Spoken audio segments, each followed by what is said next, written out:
ನೀವು share market ಅಲ್ಲಿ investor ಆಗಬೇಕು ಅಂತ ಅನ್ಕೊಂಡಿದ್ದೀರಾ? ಇಲ್ಲ ಸರ್, ನಾನು ಬೇಗ ದುಡ್ಡು ಮಾಡಬೇಕು, ಅದಕ್ಕೋಸ್ಕರ ಟ್ರೇಡರ್ ಆಗಬೇಕು ಅಂತ ಯೋಚನೆಯಲ್ಲಿದ್ದೀರಾ? ಅಥವಾ ಸರ್ ಟ್ರೇಡರ್ ಆಗಬೇಕು ಅಂತ ಬಂದಿದ್ದೀನಿ, ಲಾಸ್ ಮಾಡ್ಕೊಳ್ತಿದ್ದೀನಿ, ಇನ್ವೆಸ್ಟರ್ ಆಗಬಹುದಾ ಅಂತಕ್ಕಂತಹ ಒಂದು ಗೊಂದಲದಲ್ಲಿದ್ರೆ ಈ ವಿಡಿಯೋ ನಿಮಗೋಸ್ಕರ. ಹಾಗಿದ್ರೆ ಸ್ನೇಹಿತರೆ, ನನ್ನ ಹೆಸರು ಹನುಮಂತ್ ಕುಳ್ಳೂರ್ ಅಂತ. ಸ್ಟಾಕ್ ಮಾರ್ಕೆಟ್ ಅಲ್ಲಿ ಇದ್ದು ಮೋರ್ ದನ್ 11 ವರ್ಷ ಆಯ್ತು ಆಸ್ ಅ ಟ್ರೇಡರ್ ಜೊತೆಗೆ ಇನ್ವೆಸ್ಟರ್ ಕೂಡ. ನೋಡಿ, ತುಂಬಾ ಜನ ನಾನು ಕ್ಲಾಸ್ ಹೇಳುವಾಗ ಅಥವಾ ಹೊರಗಡೆ ಯಾವುದೋ ಒಂದು ಫಂಕ್ಷನ್ಸ್ ಅಲ್ಲಿ ಅಥವಾ ಹೊರಗಡೆ ಜನರನ್ನ ಮೀಟ್ ಆದಾಗ ನನಗೆ ಕೇಳ್ತಕ್ಕಂತಹ ಕಾಮನ್ ಕ್ವಶನ್, ಸರ್ ನಾನು ಇನ್ವೆಸ್ಟರ್ ಆಗ್ಲಾ ಅಥವಾ ಟ್ರೇಡರ್ ಆಗ್ಲಾ ಅಂತ ತುಂಬಾ ಜನ ಕೇಳ್ತಾರೆ. ಇದು ಪ್ರತಿಯೊಬ್ಬರಿಗೂ ಕೂಡ ಇರ್ತಕ್ಕಂತಹ ಗೊಂದಲದ ಪ್ರಶ್ನೆ ಅಂತಾನೆ ಹೇಳಬಹುದು. ನೋಡಿ, ಇದಕ್ಕೆ ಉತ್ತರನ ಕೊಡಕ್ಕೆ ಟ್ರೈ ಮಾಡ್ತೀನಿ ಸ್ನೇಹಿತರೆ. ನೀವು ಸ್ಟಾಕ್ ಮಾರ್ಕೆಟ್ ಅಲ್ಲಿ ತುಂಬಾ ಜನ ಅನ್ಕೊಂಡಿರ್ತಾರೆ, ಸರ್ ನಾನು ಟ್ರೇಡರ್ ಆದ್ರೆ ಬೇಗ ದುಡ್ಡು ನೋಡ್ತೀನಿ, ಇನ್ವೆಸ್ಟರ್ ಆದ್ರೆ 6 ತಿಂಗಳು ವರ್ಷನೋ 2 ವರ್ಷ ಆದ್ಮೇಲೆ ಪ್ರಾಫಿಟ್ ಅನ್ನ ನೋಡ್ತೀನಿ. ಇನ್ವೆಸ್ಟರ್ ಆದ್ರೆ ನಿಮಗೆ ಪೇಷನ್ಸ್ ಇರಲೇಬೇಕು, ಲೇಟ್ ಆಗಿ ಪ್ರಾಫಿಟ್ ಬರುತ್ತೆ.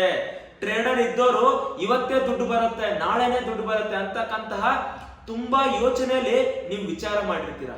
ನಾನು ಈಗಲೇ ಹೇಳ್ತೀನಿ ನೋಡಿ, ಟ್ರೇಡರ್ ಆದ್ರೂ ಕೂಡ ಓಕೆ, ಇನ್ವೆಸ್ಟರ್ ಆದ್ರೂ ಕೂಡ ಓಕೆ. ನಿಮ್ಮ ಮೈಂಡ್ ಸೆಟ್ ಏನು ಅನ್ನೋದು ಇಂಪಾರ್ಟೆಂಟ್. ಬಟ್ ಓವರ್ ಆಲ್ ಆಗಿ ಕೇಳಿದ್ರೆ ನಾನು ನಿಮ್ಗೆ ಹಂಗೆ ಜನರಲಿ ಒಂದು ಎಕ್ಸಾಂಪಲ್ ಅನ್ನ ಹೇಳ್ತೀನಿ ನೋಡಿ. ನಮ್ಮ ಲೈಫ್ ಅಲ್ಲಿ ಅಥವಾ ಜಗತ್ತಲ್ಲಿ ಯಾರ್ಯಾರು ಜಾಬ್ ಅನ್ನ ಮಾಡಿರ್ತಾರೋ, ಕೆಲವೊಬ್ಬರನ್ನ ಬಿಟ್ಟು ಸಿಇಒ ಅಥವಾ ಕಂಪನಿ ದೊಡ್ಡ ಮ್ಯಾನೇಜ್ಮೆಂಟ್ ಪೋಸ್ಟ್ ಅಲ್ಲಿ ಹೋಗಿರೋರ್ನ ಬಿಟ್ರೆ ಮಿಕ್ಕಿದವರು ಎಲ್ಲರೂ ಕೂಡ ಯಾರ್ಯಾರು ಜಾಬ್ ಮಾಡ್ತಿರ್ತಾರೆ ಎಲ್ಲರೂ ಕೂಡ ತಮ್ಮ ಲೈಫ್ ಅನ್ನ ನಡೆಸ್ತಿರ್ತಾರೆ ಹೊರತು ರಿಚ್ ಆಗಲ್ಲ ಅಥವಾ ವೆಲ್ದಿ ಆಗಲ್ಲ. ವೆಲ್ದಿ ಅಂದ್ರೆ ತಾವು ಜಾಬ್ ಮಾಡೋದನ್ನ ಬಿಟ್ಟ ಮೇಲೂ ಕೂಡ ತಮಗ್ ದುಡ್ಡು ಬರ್ತಿರ್ಬೇಕು.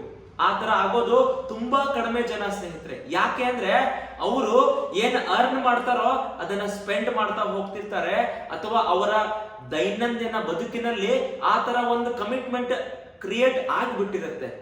ಆದ್ರೆ ಇನ್ನೊಂದು ಎಕ್ಸಾಂಪಲ್ ಅನ್ನ ಹೇಳ್ತೀನಿ ನೋಡಿ. ನೀವು ಜಾಬ್ ಮಾಡ್ತಾ ಯಾವುದೋ ಒಂದು ರಿಸ್ಕ್ ತಗೊಂಡು ಒಂದು ಸೈಟ್ ತಗೊಂಡ್ರಿ ಅಥವಾ ಮನೆ ತಗೊಂಡ್ರಿ, EMI ಇದ್ರೂ ಕೂಡ ಒಳ್ಳೆಯ ರೀತಿಯಲ್ಲಿ ಇನ್ವೆಸ್ಟ್ಮೆಂಟ್ ಅನ್ನ ಮಾಡ್ತಾ ಇದ್ರೆ ಇವತ್ತಲ್ಲ ನಾಳೆ ನಿಮಗೂ ಅಥವಾ ನಿಮ್ಮ ಮಕ್ಕಳಿಗೆ ಆ ಒಂದು ಆಸ್ತಿ ಆದಾಯನ ಕೊಡ್ತಾ ಹೋಗುತ್ತೆ ಆಸ್ ಅ ಪ್ಯಾಸಿವ್ ಇನ್ಕಮ್ ತರ. ಅದನ್ನೇ ನಾನು ನಿಮ್ಗೆ ಹೇಳಕ್ ಹೋಗ್ತಿರೋದು. ಇನ್ವೆಸ್ಟರ್ ಅಥವಾ ಟ್ರೇಡರ್ಗೆ ಡಿಫರೆನ್ಸ್ ಏನು ಅಂದ್ರೆ, ನೀವು ಟ್ರೇಡಿಂಗ್ ಮಾಡಿದ್ರೆ ಏನಾಗತ್ತೆ ಹೇಳಿ, ಇವತ್ತು ಟ್ರೇಡ್ ಮಾಡಿದ್ರೆ ಇವತ್ತು ಇನ್ಕಮ್ ಬರುತ್ತೆ, ಒಂದು ವಾರ ಮಾಡ್ಲಿಲ್ಲ ಅಂದ್ರೆ ನಿಮಗೆ ಇನ್ಕಮ್ ಬರಲ್ಲ. ಅದನ್ನೇ ನೀವು ಇನ್ವೆಸ್ಟ್ಮೆಂಟ್ ಹೋದ್ರೆ ಇನಿಷಿಯಲಿ ನಿಮಗೇನ್ ಅನ್ಸುತ್ತೆ ಹೇಳಿ, ಪ್ರತಿಯೊಬ್ಬರಿಗೂ ಕೂಡ ಸರ್ ನಾನು 1 ವರ್ಷ ವೇಟ್ ಮಾಡ್ಬೇಕಲ್ಲ ಅಂತ ನಿಮಗೆಲ್ರಿಗೂ ಅನ್ಸುತ್ತೆ. ನಾನು ಇದನ್ನ ಯಾವ ತರ ನೋಡ್ತೀನಿ ಅಂದ್ರೆ, ಒಂದು ಗಿಡನ ಬೆಳೆಸೋವಾಗ ಇನಿಷಿಯಲಿ ಒಂದು 4 ವರ್ಷ ಅಥವಾ 5 ವರ್ಷ ನಿಮಗದು ಹಣ್ಣು ಕೊಡಲ್ಲ. ಆದ್ರೆ ಒಂದು 5-6 ವರ್ಷ ಆದ್ಮೇಲೆ ಪ್ರತಿ ವರ್ಷ ನಿಮಗದು ಹಣ್ಣು ಕೊಡ್ತಾ ಹೋಗುತ್ತೆ. ಎಕ್ಸಾಂಪಲ್ ಮಾವಿನ ಹಣ್ಣಿನ ಗಿಡ ಅನ್ಕೊಳ್ಳೋಣ. ಅಂದ್ರೆ ಟ್ರೇಡಿಂಗು ಕೂಡ ನೀವು ಮಾಡಬಹುದು, ಇನ್ವೆಸ್ಟ್ಮೆಂಟ್ ಅನ್ನು ಮಾಡಬಹುದು. ಆದ್ರೆ ತುಂಬಾ ಜನ ಏನ್ ತಪ್ಪು ಮಾಡ್ತಾರೆ ಅನ್ನೋದನ್ನ ಹೇಳ್ತೀನಿ ನೋಡಿ.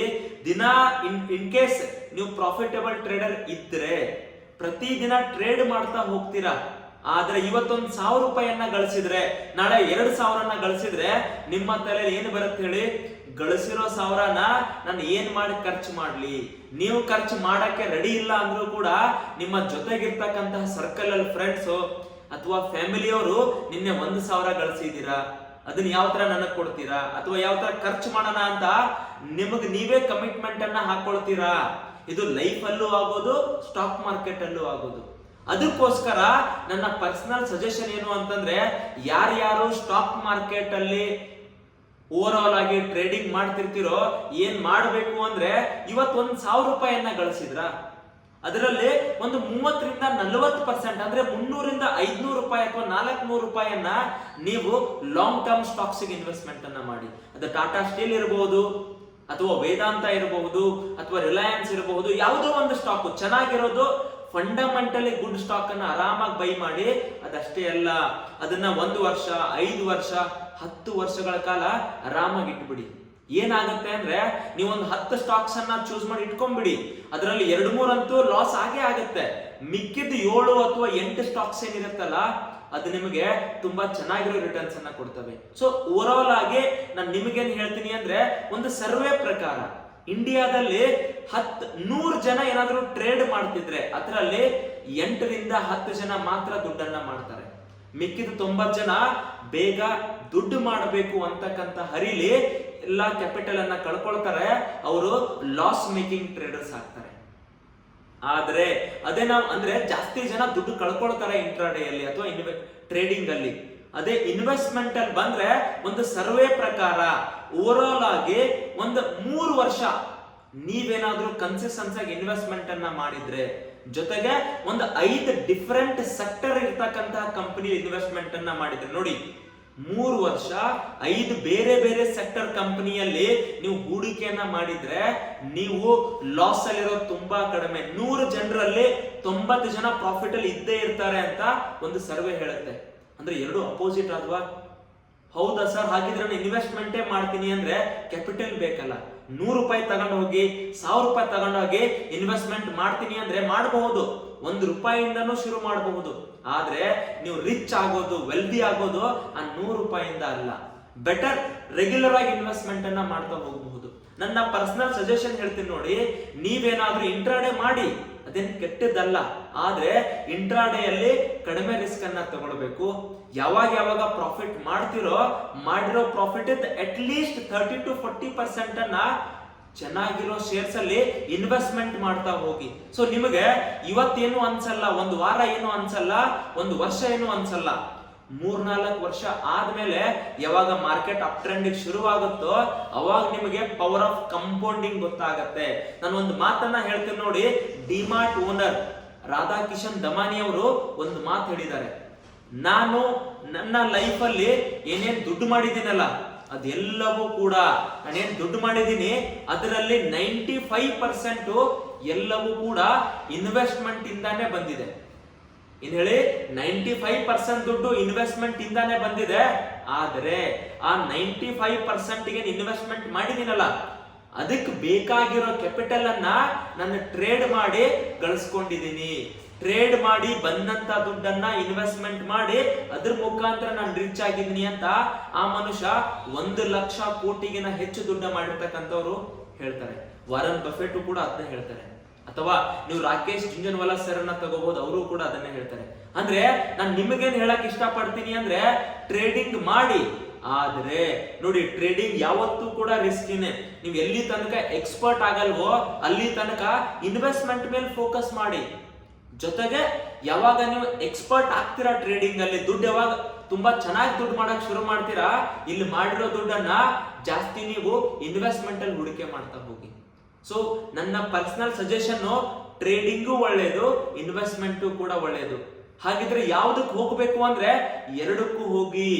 ಯಾರಾದ್ರೂ ನಿಮಗೆ ಟ್ರೇಡಿಂಗ್ ಮಾತ್ರ ಮಾಡಿ ಇನ್ವೆಸ್ಟ್ಮೆಂಟ್ ಮಾಡಬೇಡಿ ಅಂದ್ರೆ ದಟ್ ಈಸ್ ವೆರಿ ರಾಂಗ್. ಯಾಕೆಂದ್ರೆ ಅವ್ರಿಗೆ ಇನ್ವೆಸ್ಟ್ಮೆಂಟ್ ಏನೋ ಪವರೇ ಗೊತ್ತಿಲ್ಲ. ಎಕ್ಸಾಂಪಲ್ ನಾನು ಹೇಳ್ತೀನಿ ನೋಡಿ, 2018ರಲ್ಲಿ 17ರಲ್ಲಿ ನಾನು ವರುಣ್ ಬೆವರೇಜಸ್ ಅಂತಕ್ಕಂತ ಒಂದು ಕಂಪನಿ ಮೇಲೆ ಹತ್ತಿರ 4 ಲಕ್ಷ ರೂಪಾಯಿನ ಇನ್ವೆಸ್ಟ್ಮೆಂಟ್ ಮಾಡಿದ್ದೆ. ನಾರ್ಮಲ್. ಆ 4 ಲಕ್ಷ ರೂಪಾಯಿ ಇವಾಗ 7-8 ವರ್ಷ ಆಯ್ತು ಸ್ನೇಹಿತರೆ. 4 ಲಕ್ಷ ಮೋರ್ ದನ್ 80ರಿಂದ 90 ಲಕ್ಷ ಆಗಿದೆ. ನಾನು ಏನೂ ಮಾಡಿಲ್ಲ. ಆ 4 ಲಕ್ಷ ನನ್ನ ಕ್ಯಾಪಿಟಲ್ ಆಗಿರ್ಲಿಲ್ಲ. ಇಂಟ್ರಾಡೇ ಅಲ್ಲಿ ನಾನೇನ್ ದುಡ್ಡನ್ನ ಹೂಡಿಕೆ ಏನ್ ಪ್ರಾಫಿಟ್ ಮಾಡಿದ್ನಲ್ಲ ಅದ್ರಲ್ಲಿ ಸಮ್ ಪಾರ್ಟ್ ಅನ್ನ ನಾನು ತಗೊಂಡು ಇದ್ರಲ್ಲಿ ಹಾಕಿದ್ದೆ. ಅಂದ್ರೆ ಆ 4 ಲಕ್ಷ ಅವತ್ತಿನ ಇಂಟ್ರಾಡೇ ಪ್ರಾಫಿಟ್ ಅಲ್ಲಿ ಏನು ಅನ್ಸಲ್ಲ. ಅದೇ ಯಾವಾಗ ನಿಯರ್ ಟು 1 crore ಆಗುತ್ತೆ ಅವಾಗ ಗೊತ್ತಾಗುತ್ತೆ ಏನ್ ಹೇಳಿ, ಓ ಹೌದಾ ಇಷ್ಟೆಲ್ಲ ದುಡ್ಡು ಇದೆಯಾ ಅಂತ. ಅಂದ್ರೆ ಒಂಥರ ಗಿಡ ನೆಡುವಾಗ ಏನ್ ಅನ್ಸಲ್ಲ, ಅದ್ ಯಾವಾಗ ಫಲ ಕೊಡಕ್ ಶುರು ಆಗುತ್ತೋ ಅವಾಗ ನಿಮ್ಗೆ ಅನ್ಸುತ್ತೆ ಓ ಮೈ ಗಾಡ್ ಅಂತ. ನೋಡಿ, ಇಂಟ್ರಾಡೇ ಅಲ್ಲಿ ಮಾಡೋರ್ಗೆ ನಿಮಗೆ ಅಪಾರ್ಚುನಿಟಿ ಏನು ಅಂದ್ರೆ ಬೇಗ ದುಡ್ಡು ಸಿಗುತ್ತೆ ಅಂತ ಅಷ್ಟೇ. ಆದ್ರೆ ಲಾಂಗ್ ಟರ್ಮ್ ಹೋಗೋರ್ಗೆ ಏನೇನ್ ಫಲ ಸಿಗುತ್ತೆ ಅಥವಾ ಬೆನಿಫಿಟ್ ಅಂದ್ರೆ ನಿಮಗೆ ಡಿವಿಡೆಂಡ್ ಸಿಗುತ್ತೆ, ಟ್ಯಾಕ್ಸ್ ಬೆನಿಫಿಟ್ ಸಿಗುತ್ತೆ, ಸಪೋಸ್ ಕಂಪನಿ ಬೋನಸ್ ಕೊಟ್ಟರು ಅದು ಕೂಡ ಸಿಗುತ್ತೆ, ಸ್ಪ್ಲಿಟ್ ಸಿಗುತ್ತೆ. ಓವರ್ ಆಲ್ ಆಗಿ ನೀವು ಏನು ಮಾಡದೆ ಕೆಲಸ ಮಾಡಲ್ದೇನೆ ನಿಮ್ಮ ದುಡ್ಡು ನಿಮಗಾಗಿ ವರ್ಕ್ ಮಾಡುತ್ತೆ. ಆದ್ರೆ ಇಂಟ್ರಾಡೇ ಕೆಟ್ಟದ್ದು ಅಂತ ಅಲ್ಲ, ಬೇಗ ದುಡ್ಡು ಮಾಡಬಹುದು ಅದರಲ್ಲಿ ಸರಿಯಾಗಿರೋ ನಾಲೆಜ್ ಇದ್ರೆ. ಸೊ ತಲೆಯಲ್ಲಿ ಇಟ್ಕೊಳ್ಳಿ, ಇಂಟ್ರಾಡೇನು ಮಾಡಿ ಲಾಂಗ್ ಟರ್ಮ್ ಮಾಡಿ, ಮಾಡ್ಲೇಬೇಕು ಅಂತಿಲ್ಲ. ನೀವು ಯಾವ್ದ್ರಲ್ಲಿ ಒಳ್ಳೆಯವರು ಇದ್ದೀರಾ, ನಿಮಗೆ ಯಾವ್ದು ಸೂಟ್ ಆಗತ್ತೆ ನೋಡಿ. ನೀವು ಜಾಬ್ ಮಾಡ್ತಿದ್ದೀರಾ, ಲಾಂಗ್ ಟರ್ಮ್ ಮೇಲೆ ಫೋಕಸ್ ಮಾಡಿ. ಇದನ್ನೇ ಫುಲ್ ಟೈಮ್ ಆಗಿ ತಗೋಬೇಕು ಅನ್ಕೊಡ್ತಿದ್ದೀರಾ, ಇಂಟ್ರಾಡೇ ಒಂದೇ ಮಾಡಬೇಡಿ. ಇಂಟ್ರಾಡೇ ಮಾಡ್ತಾ ಮಾಡ್ತಾ ಲಾಂಗ್ ಟರ್ಮ್ ಕೂಡ ಶುರು ಮಾಡಿ ಅಂತ ಹೇಳ್ತಾ ಸ್ನೇಹಿತರೆ, ಇವತ್ತಿನ ನಮ್ಮ ವಿಡಿಯೋ ನಿಮ್ಗೆಲ್ರಿಗೂ ಕೂಡ ಒಂಥರ ಐ ಓಪನರ್ ಆಗಿತ್ತು ಅಂತ ಅನ್ಕೊಳ್ತೀನಿ. ಜೊತೆಗೆ ನಾನು ನಿಮ್ಗೆ ಇನ್ನೊಂದು ವಿಷಯನ ಹೇಳ್ತೀನಿ ನೋಡಿ, ಕರ್ನಾಟಕದಲ್ಲಿ ಯಾರು ಮಾಡ್ಲಾರ್ದೆ ಇರ್ತಕ್ಕಂತಹ ಲೈವ್ ಟ್ರೇಡಿಂಗ್ ಅನ್ನ ನಾವು ಇದೇ ನಮ್ಮ ಯೂಟ್ಯೂಬ್ ಚಾನೆಲ್ ಅಲ್ಲಿ ಲಾಸ್ಟ್ ತುಂಬಾ ದಿನಗಳಿಂದ ಮಾಡ್ತಾ ಬಂದಿದ್ದೀವಿ. ನೀವು ಕೂಡ ಲೈವ್ ಟ್ರೇಡಿಂಗ್ ಗೆ ಜಾಯಿನ್ ಆಗಬೇಕು ಅಂದ್ರೆ ನಮ್ಮ ಚಾನೆಲ್ ನ ಸಬ್ಸ್ಕ್ರೈಬ್ ಮಾಡಿ, ಬೆಲ್ ಐಕಾನ್ ಅನ್ನ ಒತ್ತಿ. ಜೊತೆಗೆ ನಮ್ಮ ಅಪ್ಲಿಕೇಶನ್ ಇದೆ ಸ್ಟಾಕ್ ಮಾರ್ಕೆಟ್ ಕನ್ನಡ ಅಂತ, ಅದನ್ನ ನೀವು ಇನ್ಸ್ಟಾಲ್ ಮಾಡ್ಕೊಂಡ್ರೆ ನಾವು ಯಾವಾಗ ಲೈವ್ ಬರ್ತೀವೋ ರೆಗ್ಯುಲರ್ ಆಗಿ ಬರ್ತಿರ್ತೀವಿ ಸ್ನೇಹಿತರೆ. ಅದು ಕೆಲವೊಂದು ದಿನಗಳಿಗೆ ಮಾತ್ರ. ಎಲ್ಲಾ ಕರ್ನಾಟಕದವರಿಗೆ ಲೈವ್ ಅಲ್ಲಿ ಯಾವ ತರ ದುಡ್ಡು ಮಾಡೋದು ಅನ್ನೋದನ್ನ ತೋರಿಸ್ಕೊಡ್ಬೇಕು ಅಂತ ಆಸ್ ಆಫ್ ನಾವು ಒಂದು ಹೊಸ ಪ್ರಯತ್ನನ ಮಾಡ್ತಿದೀವಿ.